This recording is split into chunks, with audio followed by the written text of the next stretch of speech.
Adian bongkar anggaran pendidikan untuk program MBG. Silakan baca dan pikirkan. PDI Perjuangan, PDIP, terus menyoroti penggunaan dana program makan bergizi gratis, MBG, untuk siswa yang disebut bersumber dari anggaran pendidikan nasional. Isu ini menjadi persoalan lantaran belakangan dianggap berpotensi mengurangi upaya peningkatan kualitas pendidikan. Kepala Badan Gizi Nasional, BGN, Dadan Hindayana membenarkan adanya anggaran sekitar Rp233 triliun untuk program MBG. Namun menurut dia dana sebesar itu tidak mengganggu operasional atau anggaran pendidikan dari kementerian dan lembaga lainnya. Terkini anggota Komisi 10 DPR RI fraksi PDIP Adian Napitupulu melalui akun Instagramnya memposting peraturan Presiden terkait anggaran pendidikan. Pada poin 11, 23 alokasi anggaran Badan Gizi Nasional sebesar Rp223 triliun merupakan komponen anggaran pendidikan. Ini Perpres anggaran pendidikan dan dikelola beberapa kementerian termasuk ke Badan Gizi Nasional. Silakan baca dan pikirkan, tulis Adian dalam postingan tersebut. Sebelumnya, Ketua Komisi 10 DPR RI fraksi PDIP Esti Wijayati menjelaskan, anggaran pendidikan dalam APBN 2026 sebesar Rp769 triliun merupakan mandatory spending 20% dari total belanja negara sebesar Rp3.842 triliun.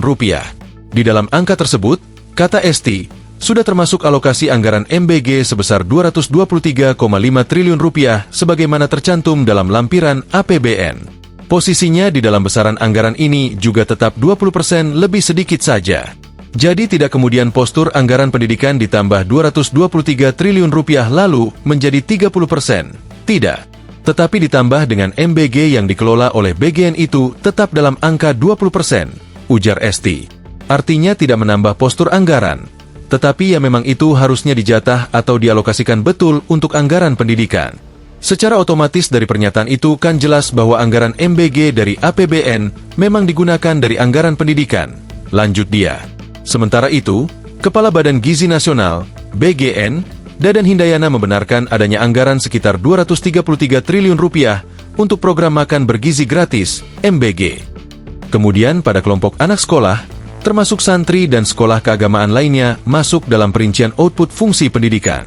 Makanya ada anggaran Rp233 triliun sebagai bagian dari fungsi pendidikan, kata Dadan di Bogor, Sabtu, 28 Februari 2026. Dadan menambahkan dana sebesar itu tidak mengganggu operasional atau anggaran pendidikan dari kementerian dan lembaga lainnya, tapi tidak mengganggu anggaran dari Kementerian Pendidikan Dasar dan Menengah, Kemendikdasmen, karena dari tahun ke tahun terus naik. Tidak mengganggu Kementerian Pendidikan Tinggi Sains dan Teknologi, Kemdiktisaintek, karena dari tahun kemarin ke tahun ini juga naik, katanya.